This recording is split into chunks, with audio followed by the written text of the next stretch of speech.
मत्ती रचित सुसमाचार अध्याय 6 उसका 22 और 23 पद में प्रभु यीशु मसीह ने बहुत ही महत्वपूर्ण बातें कही है।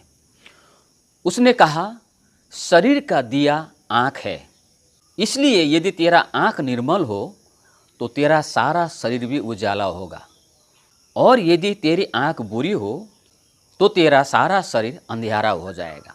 इसलिए जो उजाला तुझ में है, यदि वो अंधकार हो जाए तो यह अंधकार कैसा बड़ा होगा। प्रिय दोस्तों, जिस प्रकार एक वाहन की हेडलाइट गाड़ी को दिशा देती है, उसी प्रकार से शरीर की आँख शरीर को दिशा देती है।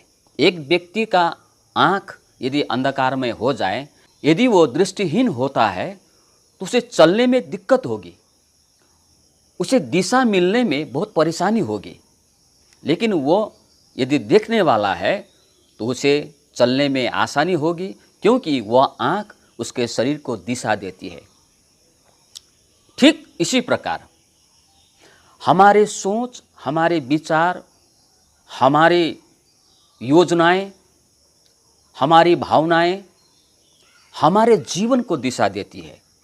अगर एक व्यक्ति का सोच ठीक नहीं है, योजनाएं ठीक नहीं है, विचार ठीक नहीं है, भावनाएं ठीक नहीं है, तो उसका जीवन सही दिशा में निर्देशित नहीं हो सकता, उसे आगे बढ़ने में परेशानी होगी। दोस्तों, परमेश्वर ने जब इंसान को बनाया, हर इंसान में उसने अपने स्वभाव को रखा, क्योंकि लिखा है परमेश्वर ने मनुष्य को अपने स्वरूप में बनाया।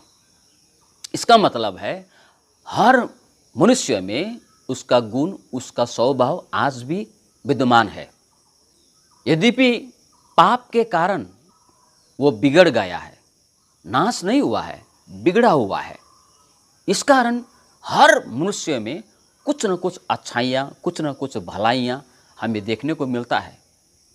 अब जो भलाइयाँ, जो परमेश्वर का गुण, परमेश्वर का स्वभाव जो हर एक मनुष्य में है, यदि वो हट जाता है, उसका नाश हो जाता है, तो उसका जो जीवन है वह सही दिशा में नहीं बढ़ पाता है, वो बढ़ ही नहीं पाएगा। इसीलिए नीति वचन में लिखा है, लोगों को अपने मार्ग सही लगता है, जिस मार्ग में चलता है उसको सही लगता है, लेकिन अंत में वह मार्ग उसे मृत्यु तक पहुंचाती है। ऐसा क्यों होता है? क्योंकि उसका शरीर में जो दिया है, उसके जीवन में जो परमेश्वर ने जो स्वभाव रखा था, पूरी तरह से जब बंद हो जाता है, नाश हो जाता है, नष्ट हो जाता है, तो उसे